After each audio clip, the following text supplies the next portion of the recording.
Price Lord. கர்த்தருடைய பரிசுத்த நாமத்துக்கு மகிமையுண்டாக. இன்றைக்கு இந்த வீடியோ பார்த்துருக்க உங்களுக்கு கிருபையும் சமாதானம் பெருக கடவுள். இன்றைக்கு ஆண்டவராக இயேசு கிறிஸ்து நம்மளோட பேசுறதுக்கு ஒரு விசேஷமான வார்த்தை 1 சாமுவேல் 16 அதிகாரம் 7 உங்களுக்காக நான் படித்து காண்பிக்கிறேன். கர்த்தர் சாமுவேலை நோக்கி, நீ இவனுடைய முகத்தையும் இவனுடைய சரீர வளர்ச்சியையும் பார்க்க வேண்டாம், நான் இவனை புறக்கணித்தேன். மனுஷன் பார்க்கிறபடி நான் பாரேன், மனுஷன் முகத்தை பார்க்கிறான், கர்த்தரோ இருதயத்தை பார்க்கிறார். மறுபடியும் சொல்கிறேன், மனுஷன் முகத்தை பார்க்கிறார், ஆனால் கர்த்தரோ இருதயத்தை பார்க்கிறார். ஹல்லேலூயா. இன்றைக்கு ஆண்டவர் உங்களை பார்த்து சொல்கிற ஒரு விசேஷமான வார்த்தை என்ன தெரியுமா? உன்னை புறக்கணித்த மனுஷருக்கு முன்பாக உன் தலை உயர்த்தப்படும். மறுபடியும் சொல்ல கேட்டுக்கோங்க, உன்னை புறக்கணித்த மனுஷர்கள் முன்பாக உன் தலை உயர்த்தப்படும்.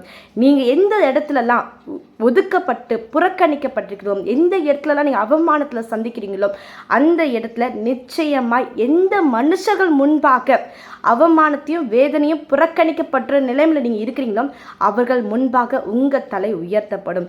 எஸ், ஈசாயின்னு ஒரு மனுஷன் இருந்தாங்க வேதத்தில். அவருக்கு பதிலாக கிட்டத்தட்ட 8 பிள்ளைங்க இருந்தாங்க. அது 8 பிள்ளைகள 7 பிள்ளைங்க எப்படின்னா யுத்த வீரர்கள் பலசாலியாக இருந்தாங்க. ஆண்டவர் என்ன செய்கிறார்? சாமுவேலை அலட்சியம், இஸ்ரவேலுக்கு நான் ஒரு ராஜாவை ஏற்படுத்த போகிறேன். அது யாருன்னு பார்த்தீங்கன்னா ஈசாயோட ஒரு மகன். எந்த மகன் ஆண்டவர் சொல்லலை, ஈசாயோட ஒரு மகன் என்று கத்த சொல்லிட்டார். சாமுவேலும் போகிறார், ஈசாயோட மகன்கள் எல்லாமே வராங்க. எத்தனை பேர் வராங்கன்னா 7 பேர் வராங்க. ஆனால் இருக்கிறது 8 பேர். ஒருத்தர் எங்கே இருக்கிறான்னு பார்த்தீங்கன்னா ஆடு மேய்க்கிறான்.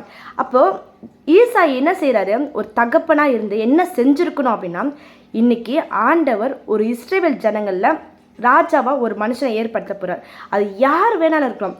அதனால் நீங்கள் எல்லாரும் ஆண்டவர் சமூகத்தில் வந்து நில்லுங்க சொல்லியிருக்கணும்.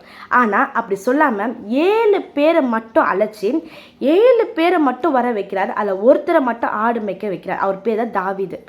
7 பேர் ஆண்டவர் ஒவ்வொரு ஆளாக வராங்க. ஒவ்வொரு ஆளாக வரும்போது ஆண்டவர் இவன் இல்லை, இவன் இல்லை, இவன் இல்லைன்னு என்று கத்த சொல்லிக்கிட்டே இருக்கிறார். சாமுவேலுக்கு ஒரே குழப்பம், என்ன ஆண்டவரே இது, நீங்கள் யாரை தான் தேர்ந்தெடுக்கிறீங்கன்னு சொல்லும்போது ஆண்டவர் சொல்கிறார், சாமுவேலே, மனுஷன் பார்க்கிற விதமாக நான் உன்னை பார்க்கல, மனுஷன் பார்க்கிற விதமாக நாங்கள் உங்களை பார்க்கல. மனுஷன் எப்படி பார்க்க? உங்கள் முகத்தை பார்க்குறாங்க, உங்கள் பலத்தை பார்க்குறாங்க, உங்கள் பேச்சு திறமைகளை பார்க்குறாங்க. ஆனால் நான் அப்படி பார்க்க மாட்டேன். மனுஷன் முகத்தை பார்க்கிறான், நான் உள்ளான இருதயத்தை ஆராய்கிற தேவன். ஸோ நீ நிற்க வச்சிருக்க 7 பேரும் எனக்கு தகுதியானவர்கள் இல்லை. எனக்கு தகுதியானவன் ஒருத்தன் இருக்கிறான். அவன் எங்கே இருக்குன்னா ஏதோ ஒரு மூலையில் ஆடு மேய்ச்சி கொண்டிருக்கிறான். அவனை எனக்காக அழைச்சி கொண்டுருவாங்க என்று கத்த சொல்லுகிறான். எஸ், என் பிரியமான தேவ பிள்ளைகளே, இந்த ஒரு இது ஒரு உண்மையான ஒரு சம்பவம். இதுலேருந்து நம்ம கற்றுக்கொள்கிற ஒரு பாடம் என்ன தெரியுமா? ஒன்றுமே தெரியல, ஒன்றுக்கும் தகுதியே இல்லைன்னு சொல்லி புறக்கணித்து நம்ம ஒதுக்கப்பட்டிருக்கிற இடத்துல இருந்து கத்த நம்ம தேடி எடுத்து கொண்டு வந்து நம்மளை உயர்த்தி ஒரு பெரிய ஸ்தானத்துக்குள்ளே நிறுத்துவான்.